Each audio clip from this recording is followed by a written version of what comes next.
Kirsten, it's so great to see your face again. I know we were just together in person at Jordan's Make Your Mark Live in Dallas, and we served on the same panel. And I was so impressed with you, not only your stage presence, but also your strong convictions about email marketing, which is a really exciting topic that I always like to nerd out about, especially when it comes down to a very specific email, which we're going to cover in today's case study on how Kirsten was able to generate $24,000 in sales from this one email that we're going to go over line by line. So, welcome, Kirsten, to the show. I'm so excited. Thank you so much for having me. Anywhere that I can talk about email, I'm happy. We all have our happy place that we can just spend hours talking about a certain thing, right? Well, Kirsten, I want to start off with your Cubicle to CEO story. So, what was that final catalyst that led you to jump from employee to entrepreneurship? Oh, I love that question so much. My Cubicle to CEO story is I'm always going to tie it back to email because it's true. I was in healthcare in a really demanding job, and we weren't able to use our phone or the internet. So when I was disconnected from social media, like when I say that, I was truly disconnected.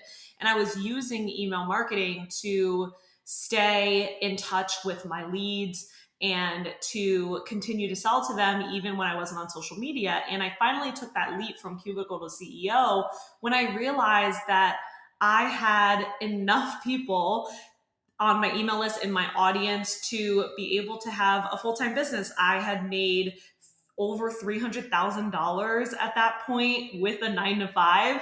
So I was Wow. like, I think this is proven. I think this is proven, right? I was one of those people that was like, I'm never going to quit my job. I'm too scared. No, I can never do that. But then I was like, wait a second. I think this is proven. And I have a proven sales process, which for me was email marketing. I have a proven sales process. So I'm ready to jump. And so December 2020 was when I officially left the cubicle and became a CEO. Wow, that's a lot more recent than I even realized. And it's kind of cool. We actually share a background that the last job we had before jumping into entrepreneurship was in healthcare. I was in corporate marketing for a health insurance plan.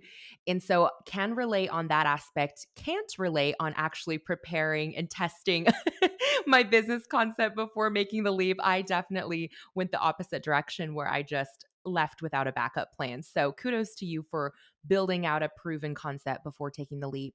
I love your story too, because what's so impressive is that you have been able to generate a very profitable business with a small email list. And I think that's the thing that holds a lot of people back is feeling like their list isn't large enough. And I just want to encourage anyone that's listening. We're going to cover this more in depth in the case study next, but Kirsten has reached more than $1 million in sales in a single year with a list below 1,000 subscribers. And in today's case study, it's actually even less than that. So, just as some encouragement for anyone out there thinking it takes a large list, Kirsten definitely is breaking that mold. So, let's get into the case study because I'm really excited. I have so many questions for you. This was a public launch, but you actually had a private or a pre launch sale window before we entered the public launch. So, you had done about $22,000 in that pre-launch sale window. I just want to touch on that really quick. Was this to a wait list for your program $1 million email, or who was receiving the pre-launch sales? Yes, this was to a wait list of people. So that was my launch strategy at the time. I was focusing on building a wait list and then selling to that wait list. And I had offered waitlisters a special limited time bonus. And then in that time frame, I had made $23,000. And then I opened it to the public after that. So the public meaning my main email list and anyone else, on any other platform that I may be on. So such as social media, things like that. And so, yeah. Amazing. And for your wait list, I'm just curious, how large was the wait list? And then on the other flip side, how large was your entire email list at the time? So at the time, my entire email list was I was definitely under 500. I was under 500 subscribers because I remember in the middle of that year reaching 500 and telling my $1 million emailers, like the people in my program, being like, y'all, I hit 500. And some of them are like, they have bigger email lists than even me. So we all kind of laughed about Right. it. So it was definitely under 500. In terms of the size of the wait list, looking to remember the exact, and I can find it for you. I'm not even exaggerating, y'all. This is like so funny to think about now, but I was in like the 40 to 50 people range, like at that time. So I would get about 40 to 50 people on my wait list. I wasn't even hitting 100 waitlisters at that time. And I just looked, it was like 44. And so small wait list, small email list, and still was able to make so much email money. I think the question that immediately jumps to mind for me in hearing that, and by the way, I actually don't consider a wait list of 40 to 50 that small. I think depending on the type of product you sell, which yours is, I mean, I guess it's all relative. I would consider it maybe between mid ticket to high ticket, right? It's a $2,000 program if I'm correct. Yes, 2,500. Yep. Oh, 2,500. Okay, perfect. So, like, I feel like for an offer like that, a waitlist size of 40 to 50 is actually really healthy. But I'm sure our listeners are listening to this and thinking, okay, so you have such a small list, but you were still able to have a really successful launch. What do you think drove the quality of the people that were on this list? Like, where were they coming from? Who was opting into your list? How were you getting them on your list and making sure that these were people with an intent to buy and not just someone who was going to sit around consuming a bunch of free content? Yeah, this is so good. So, starting with how do I actually get people onto my main list? So, the number one way that I've grown my email list has been through, which is now my signature list growth strategy, what's called a weekly series. So, instead of creating freebies and things like that, I focused on just a simple opt in that said, hey, I'm going to send you emails every week, and it's going to be on these topics. And as I did that, I attracted people that wanted to hear from me, that wanted to learn from me, and that wanted to hear from me specifically every week, not just when they got their freebie, not just after they went through my welcome sequence. Like they wanted to hear from me every single week. They wanted to know what I was offering. So that style of opt-in attracts the highest quality subscriber I found for both myself and my clients. And so that's how I got them onto my main list. And then getting those quality subscribers from my main list onto, a wait list for a specific launch was really all about the email content I was sending and just making sure it was as relevant as possible for them. Really being focused on the actual scenarios that they're going through. So rather than just, every email program is like, you own your list. You need to build your email list because it's the only thing you own. Every email program says that, right? But like, what is actually happening with people's email marketing? Okay, you're sending all these emails and you're not making launch sales. Here's how to fix that, right? Like just being very specific is what led people from my main list to my launch wait list because they were like, oh, she knows exactly what I'm dealing with my email marketing and can actually help me rather than, oh, I'm just interested. I'm going to see what happens and then not convert. They saw very clearly how I can help them. Right. Okay, I'm so enticed by this strategy or this approach for the opt in. I would definitely encourage any of you who are tuning in right now to head to the show notes because we're definitely going to pull the opt in link from Kirsten so that you can actually go opt in yourself and see exactly what she's talking about with the weekly cadence. And I love that you set that expectation from the get go. Like, okay, we're going to have an ongoing relationship. You're here, like you said, because you want to hear from me on a regular basis, not just because you are trying to get access to this one thing and then ghost, which totally makes sense because the other side does feel a little bit more transactional. It's like, okay, here's this thing of value, you grab it and you run, or maybe you never even open it. I mean, that happens a lot too, that freebies go to what I call like the digital graveyard. So I love that you built in that expectation from the get go. And I can see how that served you really, really well for people who are actually primed to buy when you have something to offer them. So, for this particular launch, then, after the pre launch window was over for the public launch, how many days was the open cart? Yes. So the public launch was 7 days. Yeah. I did a full 7 day pre launch at that time. So at that time, for 7 days, you had the opportunity to join and get this bonus. And then I opened it and I gave another 7 days for everyone to join. Awesome. And I remember one of the things on our panel together at Make Your Mark that you said that stood out to me was you are a huge believer in emailing your list more than once a day. And so during this open cart window, I have to assume that you were emailing people multiple times a day. Is that true? And if so, what was the frequency and cadence of your volumes of send out during that 7-day window? Oh, yes. I was emailing multiple times a day. Yes, I definitely believe in that. And I believe I started, during the pre launch, it was like 3 emails a day. 3 to 5 emails a day. And then toward the end of the launch, I upped the cadence to 6 to 10, just depending, Holy right? So, moly. yeah, 6 to 10 emails a day. Yes, yes. And it just every time it works every time it just gets the conversions get higher and higher, so the cadence gets higher and higher, emails sell, right? And so for me, that's been the highest amount. Now I will say I'm an email girl, right? Like, of course, but I have clients that don't necessarily match that frequency that make just as much as well. And so, you also don't have to send 10 emails a day if you don't want to, but I like to. Again, I'm just so impressed with like your conviction in this particular arena because I know for most people hearing this, 3 to 5 is probably like more than they've ever even imagined sending to someone in a single day. And you're like, oh no, that's my starting point. And so Minimum 5, minimum. from 5.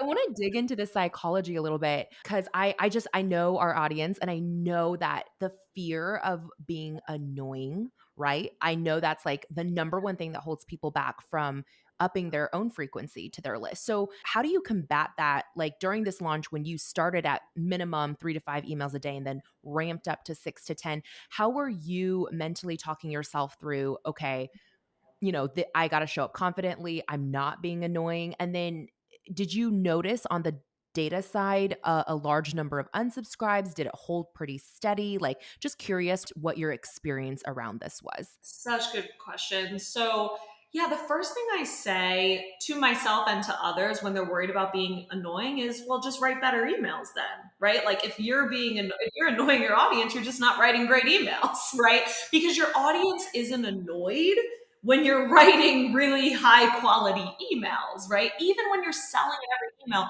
if they are high quality, and I define high quality as specific to the person reading them, right? Like the person reading them says, oh my goodness, this person gets it. They know what I'm dealing with and they can help me. That's quality. And so that's the first thing is whenever I'm worried about being annoying, usually I go to, do I like my emails that I'm writing? Because if I liked my emails, I wouldn't be worried about that. So starting there. And in terms of, coaching myself through from a mindset standpoint, I absolutely have gotten the emails of you send too many emails, you look desperate, you look crazy, you look all these different things.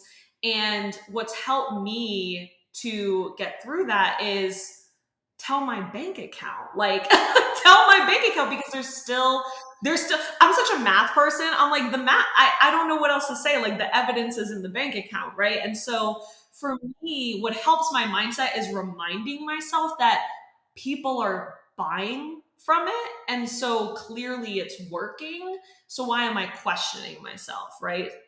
Now, when it comes to unsubscribes, because I focus on quality emails, I have actually an extremely low unsubscribe rate. And I cannot tell you how many people unsubscribe from my list but still join my program. I can't tell you how many, because most people are worried about losing leads. Like that's the concern. But so many people that have unsubscribed were just like, honestly, I just don't want all the emails. I'm just going to join. Right. But also, so there's that. And then also, there's so many people that have unsubscribed because they're like, it's just not relevant for me right now. But then they come back. I can't tell you how many people have unsubscribed and they come back. And so I don't like have this tight grip on my subscribers. And because of that, I think that honestly helps me to keep writing better emails, which reduces the unsubscribes naturally, but also my list always evens itself out. With that, I have sent as many as 10 emails a day and I've only gotten like 10 unsubscribes in an entire launch. That's very low for sending 10 emails a day, Oh, for right? sure, yeah. So, and even when I've lost more, let's say 20s or 30s, still every time it's not impacted my income. And so for me, it's not something that I try to avoid. It's not something that I'm like, gotta make sure I avoid unsubscribes. If anything, trying to avoid it keeps me from hitting my goal because then I send less emails, then I convert less. So that's like my mindset. Yes, so many great perspective shifts. Oh my gosh, like, that was fire. I'm so glad. I could go on, I could do a whole episode on unsubscribes. I'm sure we could. I feel like if we ever do a bonus episode on unsubscribes, I'm definitely bringing you back because look, the thing is, like, I've never heard it framed that way, but it is true that if you are providing something that's genuinely high quality and valuable, no one would be annoyed to receive more of something better, right? Like that logically makes sense, but you're so right that most people don't think about it that way. They're thinking about like, is the behavior annoying to someone versus what am I actually giving to someone that would either, make them feel turned off by this or actually be genuinely helpful to them. So, love, love, love that reframe. And I'm just shocked by, I guess, how low the unsubscribes are. But I think, again, it kind of speaks to what you had said earlier about just setting that intentionality up front with why people are opting into your list. Like they opted in because they wanted to hear from you frequently. So I feel like if they already are in that mindset, it also is a little bit different. And I can also echo and just kind of like double tap what you said about the fact that sometimes people who buy from us, like we've seen that to be true too, people who have purchased from us and are not subscribers, or they unsubscribed at some point, or they came back at a later point. And that cycle of ebb and flow, I think, like you said, if you kind of just go with it rather than trying to tightly control it, it's just a much more enjoyable experience all around, right? Absolutely, absolutely. And I've never seen unsubscribes impact my income because again, we're seeing every subscriber as a lead, but honestly, the leads they're going to ebb and flow, like you said. And it's one of those things where if you're trying to avoid it, then you're really just how's that impacting your selling? 100%. So for these emails that you were sending, multiple times a day, were you segmenting at all during this public launch or was it sent to your entire list? Just want to clarify. Yes, I was sending it to my entire list. So every single person on that list got those emails. And this is a common question I get because I started in this industry as a done for you provider. I started as an online business manager. And so I grew my list with OBM clients at first. And then, I grew my list with more email marketing clients and things like that. The people that have come on my list have actually come on my list for a variety of different reasons. And so it's very common for people to ask, like, do you only send emails to, your OBM clients or to your, et cetera? I no longer have OBM clients, but you know what I mean? Like, do you do that? And I don't, and I never have.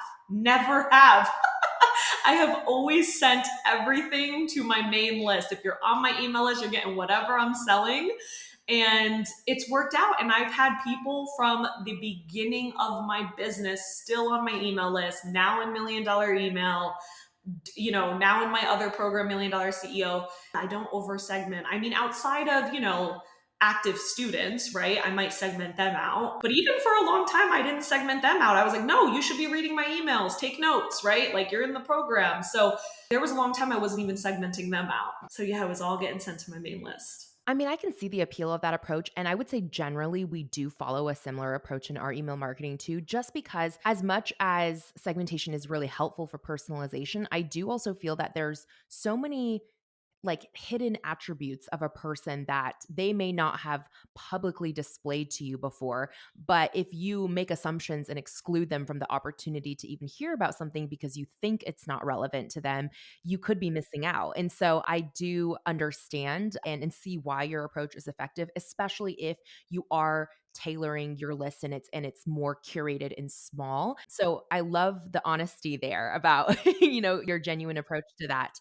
I would also love to know with the what you mentioned about, it's all about the quality of the email. And if you're sending really valuable content, then it truly doesn't matter how many times a day you're emailing someone.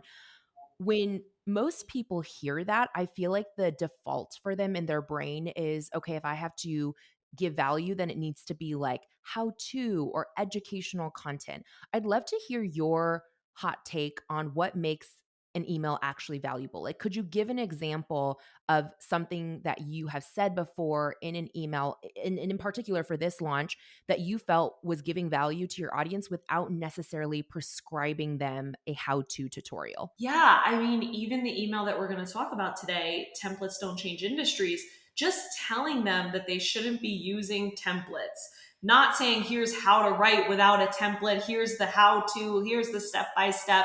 That alone is so much value. And something that I teach inside my program is looking at value differently. So, possibility is valuable. So, for example, like, wait, I can make $1 million with a small email list below 1,000 subscribers. That is valuable. Like, just having that possibility is valuable. Also, seeing your problems laid out and seeing someone with a potential solution is inherently valuable. I always use the example of the company Good American. I don't know if you're familiar with Chloe. Love their jeans, of course. Love Good American. Love Good American. I'm a huge fan. And what I love about them, what I find so valuable about them is they're not saying, here's how to wear these jeans. Here's even, they can even do style books. They don't even do any of that, right? But what I found so valuable is that when I go, I can choose my size and see a model in my size. Their fit, their sizing, and their measurements are very specific. They'll say, like, fit, snug, fit, loose, size down. If you're this size up, right? They are very specific.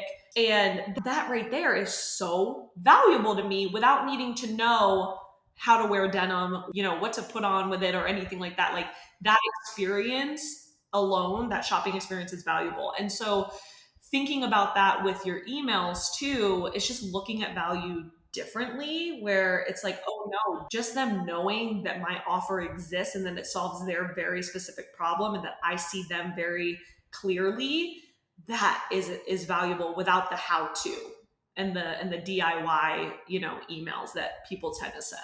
Oh, I love that. Just finding opportunities to reduce friction in the buying process. And then also to your point, and well, again, like you alluded, we're going to get into this specific email, the $24,000 email, the idea of shifting people's beliefs. And I, again, can attest to the truth of that. I feel like, for example, like for years when we ran a webinar leading to a mentorship program before I hung up my coaching hat, our entire webinar was based around shifting beliefs around what it actually takes to generate your first $10,000 month as a freelancer. And it really had nothing to do with like, okay, step one, do this right now, like the little nitty gritty, because truly, if you don't have the correct frame of mind around how that actually happens or what is possible for you, like you said, then it doesn't really matter if you have the details because you're still not going to have the ability to execute them. So love that. Just wanted to pull it out for our listeners in getting into this actual specific email. So,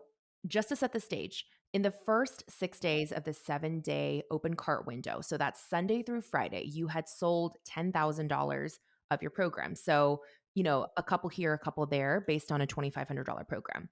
Then this $24,000 email was sent on a Saturday. It brought in, I guess at the time, maybe your program was like slightly less because I think on the metrics you sent me was 12 sales that came in from this email. Saturday, because it was the seventh day, I'm assuming was your close cart day. I was curious if you did this on purpose. Did you purposely plan for the cart to close on a weekend? And if so, why a weekend versus a weekday? That's a really good question. I actually do have a reason, and it's because my brand, so my weekly series that I became known for in my quarter of the internet was called Spicy Sunday. And it's because as a side hustler, I would write all my emails on Sundays. Makes So, sense. yep, on Sundays I would write all my emails, and I called my first version of my weekly series, I called it Spicy Sunday. And so the first time I ever made email sales as well, because I was writing emails on Sundays and sending them on Sundays, was on a Sunday. So it was just very sentimental. And so I do Sunday to Sunday launches. And honestly, I recently tried a weekday launch, and it could be for a number of reasons, right? Like clients are used to me launching on the weekends or whatever. But weekend launches are the best. Like they're just hands down. I love weekend launches. For me, they work so well.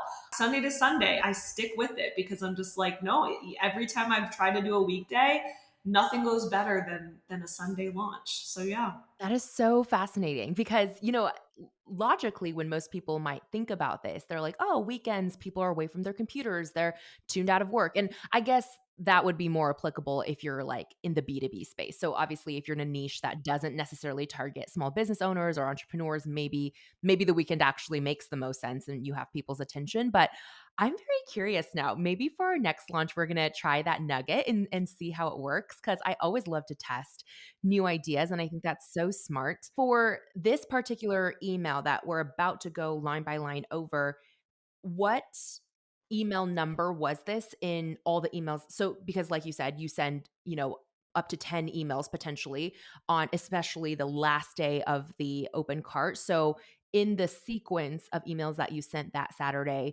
what email number was this particular email? It was definitely in the middle. It was in the middle of all the emails. I would say probably smack dab in the middle because this was the email that ended up. So let's say like email 5 around there. This email ended up like really turning and shifting the launch. Like I got so many reply backs from the email and things like that.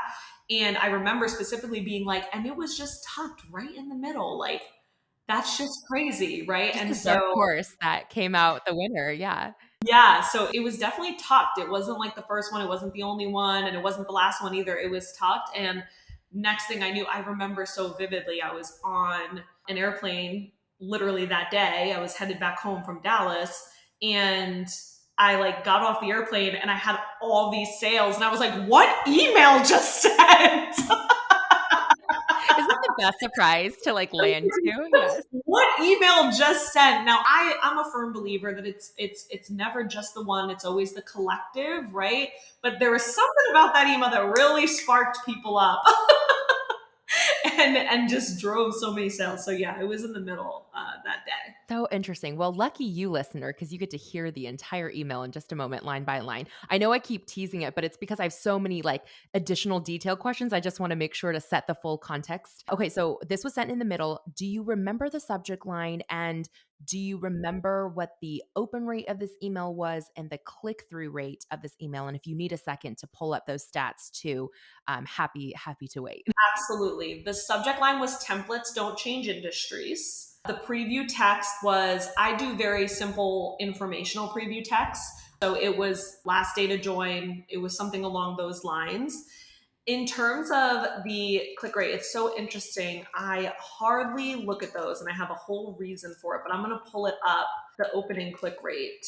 Awesome. While you're pulling that up, I would love to hear why do you not pay attention to those numbers? So glad you asked that. So I have noticed that open rates and click rates can be very skewed. So what I mean by that is when you think about an open rate, you can have, and I've seen it, you can have a terrible subject line and a really high open rate because people like you, because they know you, because you have brand affinity, right? And so a lot of times people will say, oh, like I get 60% open rates, but I'm not making any sales. But I know my emails are good because people are opening them. No, people are opening them because they like you, right? And then from a click rate perspective, there's buyer behavior things that skew click rates. So what I mean by that is if we think about the behavior of someone reading your emails, look at an email, love it, click on it. That's ideal, right? But most times they click on the email because they're just curious. They have no intention to buy. They don't buy from that email. They leave it alone. Then they watch the rest of your launch. They're reading all your emails and one of them really hit. and they're like, I'm gonna check back on this later. They don't click, right? They just leave it alone. Next thing you know, they get another email from you. They don't know what it said. They just said, oh yeah, I forgot. I meant to buy from them. Click. Now you think that email was amazing, Right. but it might not have been, right? Like it might not have been that email that actually got them. So I find that looking at opens and clicks during a launch isn't very helpful. I think post launch, totally, that's fine. But during a launch, it can be very challenging on my clients' mindsets because they're like, people are opening, but they're not buying. But if they're opening, my emails must be good. And they start to doubt their strategy when really the data is a little skewed, right? And so that's generally why. I went on a little rant there. No, I get no, that was actually so, so helpful, and I like the way that you kind of gave an example of a potential buyer journey, because I've totally been there too, where I've made a mental note to, bookmark something, come back to it, and then I do see another email pop up and I go, "Oh yeah, like I meant to do that thing," but it has nothing to do with said email itself. So that completely makes sense, and I think it goes back to your point that you mentioned earlier, that it's important to view the emails as a collective effort rather than an individual effort. So even though, and again, this is just pulling it out for our listeners, even though we're about to go line by line through an email that did result in $24,000 in revenue generated from this launch, it's important to layer that with the understanding, as Kirsten has mentioned multiple times, that there were probably other touch points prior to this email on the last day of card open that resulted in that, that big drive forward in sales. Okay, do you want to laugh? Yes, I always want to laugh. Are the stats alarming? It's alarming. My opens were 28%. Okay. My clicks were less than 1%.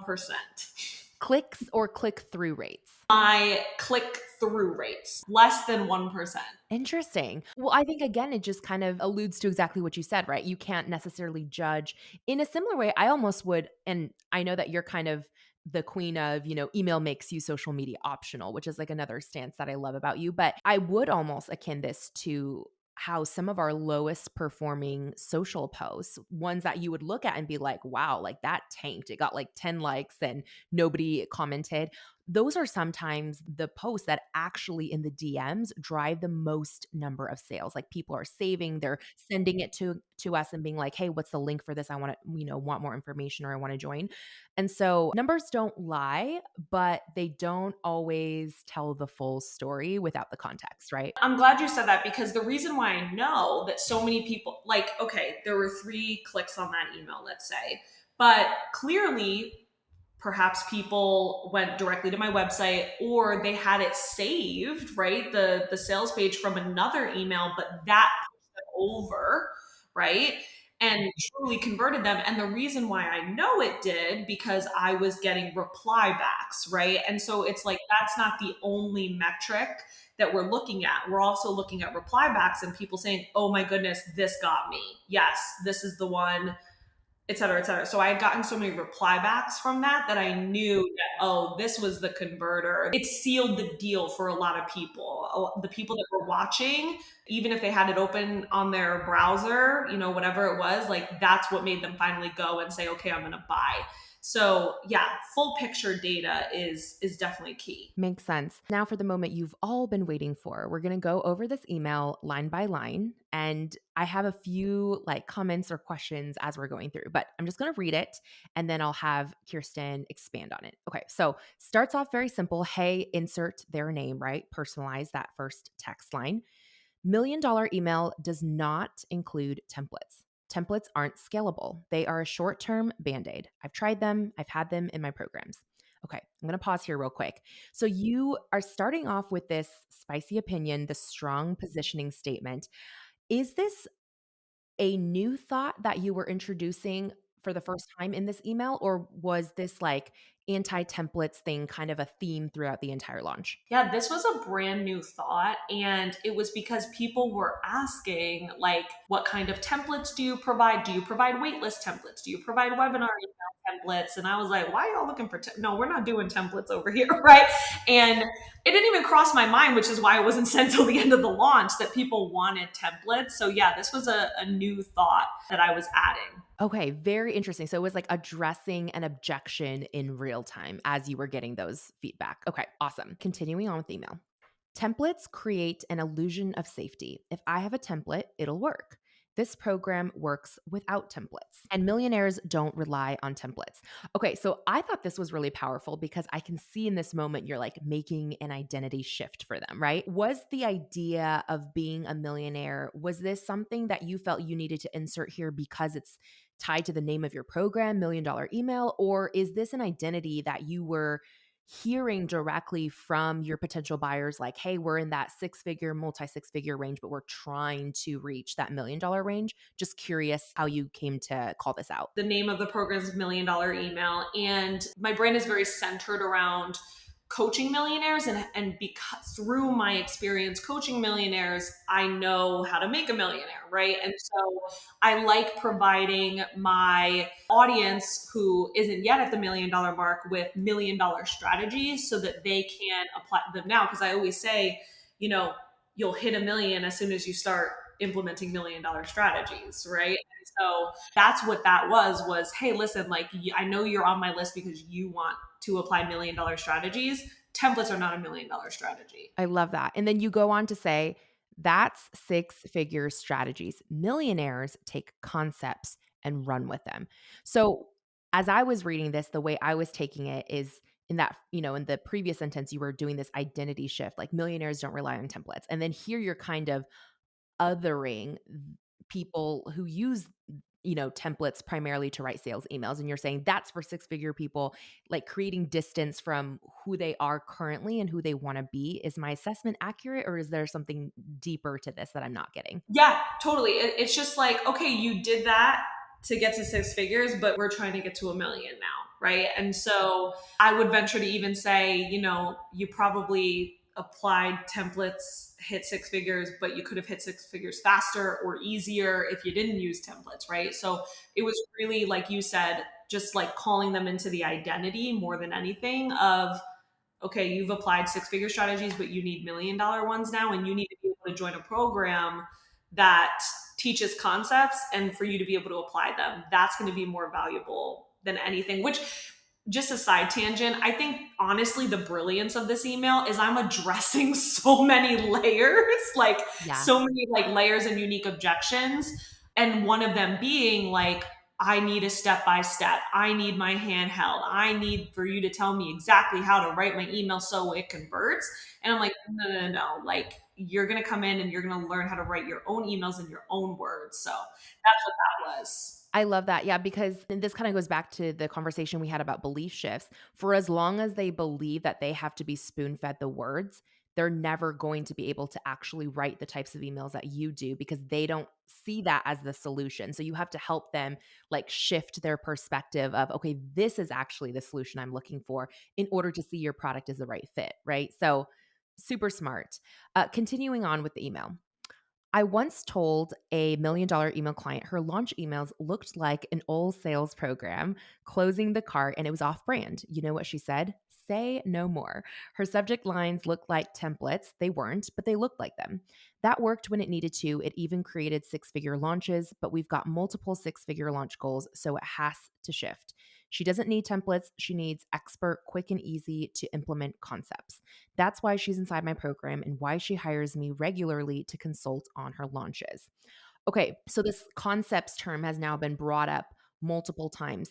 In your reply back, so this is me circling back to that. Did you get any questions from people on like, can you expand on like what you mean by a concept? Or was that not even I guess like a challenge point for people? That wasn't particularly a challenge point. I think it's because throughout my marketing, I define what I mean. Like, I mean, flexible frameworks. A word that I use is breathable, right? Like, breathable frameworks, breathable concepts, and things like that. So, my audience is fairly familiar with that term and what concepts mean. So, at that time, I wasn't getting that question particularly. Okay, good to know. I scrubbed $1 million email of any templates when I realized that templates create ceilings that I want my clients to break through.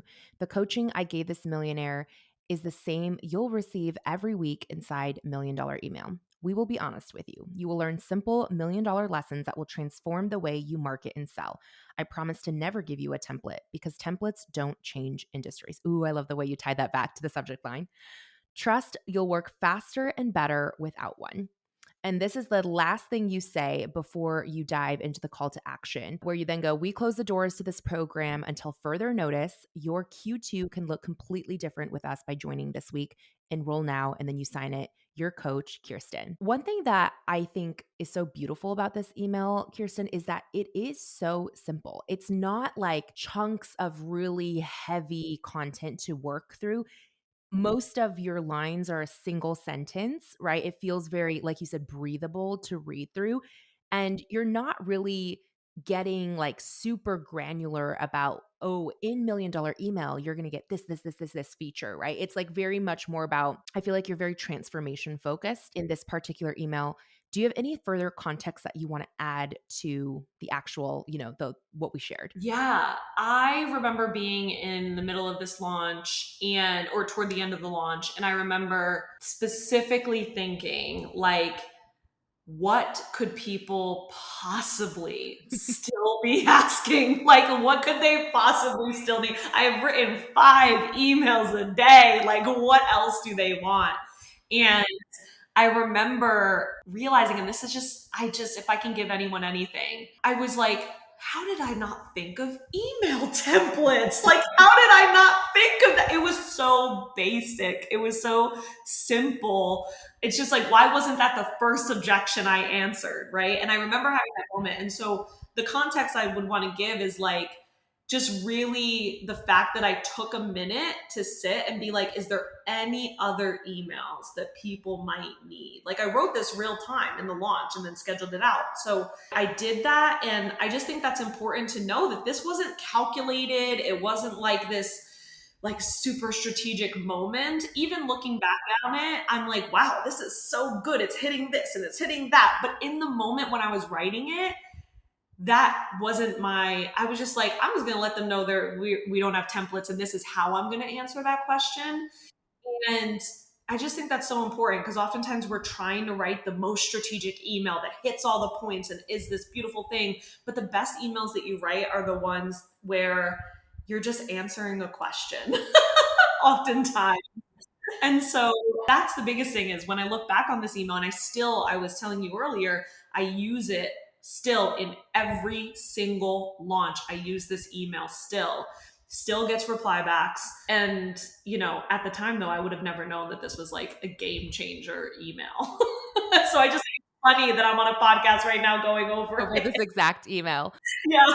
Were the reply backs, by the way? What were people saying to you when they responded? And because, I mean, as you can clearly tell from this email, you at no point in this email said, hey, respond back with this word or tell me this thing. So people naturally gravitated towards wanting to say something to you. What were they saying? Yeah, people mostly were saying, wow, that's so different. Like they were just so excited that I was thinking differently. And the majority of I have a very brief intake form that people fill out when they join. And at that time during that launch, everyone was like, what you're saying is just so counter industry. Like I just have never seen anyone say anything like that. And so what this email really did for me was put my thought leadership forward. And it really showed people like, you're not just joining this little email program where you set up in a lead magnet. Like we're thinking differently over here and we're doing things differently. And people want to be a part of innovative, cutting edge programs. And again, if you were to tell me at that time that not doing templates would have been like cutting edge at that time, I would be like, I feel like it's obvious, but it's not, right? And so that was just really incredible. So the majority of them was that. I will say, I also got a lot of, oh my goodness, like the illusion of safety comment, right? That's exactly it. I'm tired of investing in programs and them not working. I want to know it's going to work. Like that was their actual true objection. It was never about the templates. It was about the fact that they wanted a proven process. Someone else I remember had said to me too, like, wow, at the end I mentioned you'll work faster without one. They were like, "Oh my goodness, how do you know that I'm terrible at writing and I'm just like I take so long and that's why I use templates." I'm like, "I know my people. That's why." So so it was a lot of like, "Whoa, you answered this objection in this crazy way." And the way that benefited me uniquely is that because I'm an email program, it showed them that they can write like really powerful emails like that as well. And so, but I'm like, you wouldn't have done that if you had a template. Like you would have never came up with an email like this. You have to come up with your own. And so, yeah, those were the majority of the reply backs. That's super helpful to hear. And I know this entire conversation has been one big spicy take, right, on email marketing. And I actually tend to agree with you that templates can only take you so far when it comes to sales emails.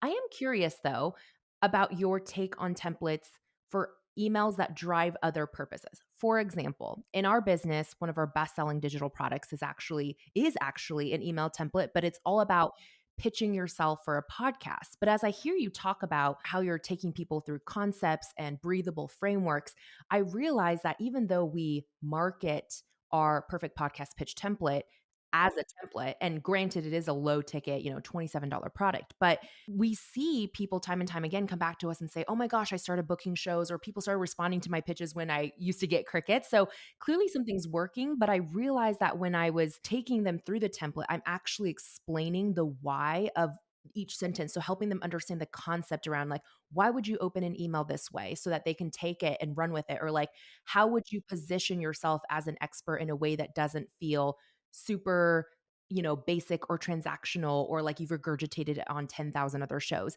So I kind of had those aha moments even listening to you describe the way that you bring people through your framework. But again, just curious, and it's okay if you have a differing opinion to me, but I'm just curious, do you feel that templates can work for non-sales based emails? Such a good question. I have found that anytime there is a template like yours that's working, it's usually a framework. Like you said, like it's not technically like this plug and play, say what I say and ching, like it's an ATM, right? That's more so what I refer to is like the line by line. I haven't seen like line by lines, for example, hi, my name is insert my name, this is what I do, insert what I do. However, when those are created and they are working, I found it's because of what you said, because there's a concept and a framework and principles and philosophies behind them that people can grasp onto and make them their own. That makes And sense. so I think, for example, we have a framework inside $1 Million Email that's 4 questions to help you build an email. It's a framework, right? It's not necessarily this line by line template. So I found that usually when people are using or they do have a template that is performing well, it's a secret framework. The You framework wrapped inside of a template box, right? wrapped inside of a template pack. Yes, Exactly. yes. Exactly. I Yep. see what you mean, yeah, because at the end of the day, anything conversion based, whether it's a monetary exchange or getting someone to, let's say yes to having you on their show, it Yes. is all about human behavior and psychology, right? And understanding like why do certain things make someone interact or react a certain way to you versus not. And I think without that context, it's very hard to just, like you said, even though our template, like we do give like this is the sentence structure. This is the line by line of what we would frame our email like. But if you don't understand the why behind it, you're still not going to quite capture what makes an effective email. Principles that you're following and be able to make it your own. Otherwise, right. And most people will take a template and just and literally plug and then be like, why don't I have what I want? Right. Right. They're just like chat GPTing their way through it. Right. That's what we don't want. And honestly, like I think about, I'm in a money program. They give spreadsheets. Am I like, spreadsheets, get away from me. It's a template, right? No, Yeah. I'm going to look at it and I'm going to make it my own. And I think that's the key is whatever you're receiving from someone else, if it's a template, making it your own is vital. Again, like treating it almost like an ATM. Like if I put the word here, it will work. That's not always how it works, right? 100%. I also think it kind of relates to like, I tell my team this a lot, our philosophy behind don't be a task rabbit. Like, don't receive a task and then literally just, almost act like a computer just to check something off. And, or like, people all the time, they're like, oh, I sent an email, checkbox. And they check it and they're like, that must create some sort of result, right? When in reality, it's not the action of doing said thing that creates the result, but like the intention, the why, the strategy, the principles, like you said, behind it that drive the result. And so if you miss that core component, the action actually just becomes like, useless essentially. So I know we just went on a tangent, but I'm really glad that we did. So Oh, yeah, same, same. Yeah, totally. thank you for riffing with me. All right. Absolutely. So to wrap up your case study on this specific email, then, Kirsten, you clearly there is like an enroll now button in this email that we just dictated, but was that the only hyperlink in the whole email? Or do you tend to, drop the link in multiple places throughout the email? Yeah, it was the only hyperlink in the entire email. I tend to only do one, just one big button. And there's no major reason for that other than I just think there hasn't been a reason yet for me to have like multiple links, especially if it's the same one. It'd be different if, let's say I'm linking to a podcast episode and I'm linking to Enroll Now. But if it's going to be just the one link, then I'm just going to put it in the one place. Okay, super interesting. So that's definitely a different I'm kind of a link happy person where I just like spread it everywhere, sprinkle it everywhere. But that's really cool to hear that you have found success with just putting in one place. And again, that's something that I'm kind of curious to test now. I guess we'll end this with one last spicy take, which is for people listening to this, in addition to understanding the principles of what we shared in this email that we dictated today, what is one immediately implementable email concept? So, going back to this idea of strategies and frameworks, what is a concept people can try in their next launch sequence to boost sales? And just as a fun thing for our community, we're going through a launch right now as we're recording this in real time. This episode is going to air in a few weeks, so we'll have had time to gather the results by then. Whatever Kirsten tells me, I'm actually going to be your guinea pig and I'm going to do whatever concept she says in our current launch. And then I'm going to report back in the bonus episode that drops on the Wednesday after this one airs on Monday and tell you guys what happened. Oh, I'm excited. I'm scared and excited. I'm like, ooh, the pressure's on. Which one? Which one do I use? If we're thinking conversion, honestly, send more emails. Like you have to send more emails. So I would say minimum 3 a day, 3 to 5, minimum 3 to 5 a day in your launch. And, if you're thinking about like you're driving to launch, for example, if you're driving to a webinar, driving to a wait list, same concept applies. If you're only sending one a week right now, I would send one a day, right? And then from there in your open cart period, 3 to 5 a day. And I go all the way up to 10. So feel free to, but the principle behind that, the reason why is because you can answer so many more questions. And when you can answer more questions, you increase your conversions. So, because you're not just sending one email a day or one email every few days, you have so much more selling space, right? Like you have more space to answer these nitty gritty objections and the more big picture ones.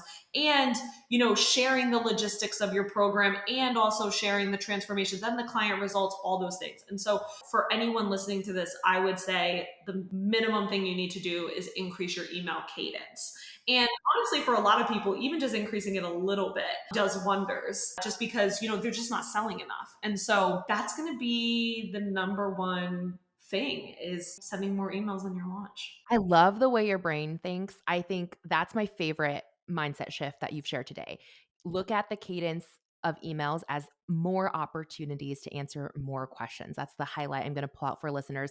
Okay, deal. Our open cart, granted, is a much longer runway. We decided to kind of test, like, kind of taking a slower approach this time and like extending open cart over 3 weeks. So I think what I'll do, I probably won't send 3 emails every day for 3 weeks. But what I will do is in the last 2 days or so, normally I don't ever send more than like 2 emails in a day. So I'm going to ramp that up to 3 emails a day for sure on the last day, maybe even on the second to last day, because that's more than we've ever sent before. And then I'm going to report back to you and everyone listening in this bonus episode that's dropping on Wednesday when you hear this. So make sure you check out episode bonus number 42. That's going to be where I reveal the results. Kirsten, thank you so much for your immense transparency and all of the wisdom you dropped today. Where can our listeners go and connect with you next? Thank you. Yes, you can go to my website, kirstenroldan.com, and you can join my email list there and check out my offers as well. Best place to connect with me is, of course, in email, but I do also have an Instagram, and you can go do the same name at Kirsten Roldan and find me over there too. Perfect. We'll drop all those links below in the show notes. Thanks for listening. Thanks for joining us, Kirsten. Thank you.